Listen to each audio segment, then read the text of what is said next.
আল্লাহ ছাড়া কাউকে ভয় করব না, আল্লাহ ছাড়া এত কাউকে ভালোবাসবো না।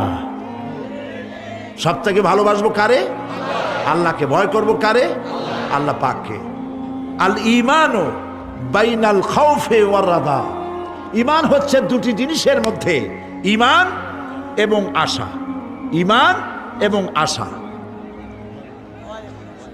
ভয় এবং আশা। ভয় এবং আশা এই দুইটার মধ্যে হলো ঈমান।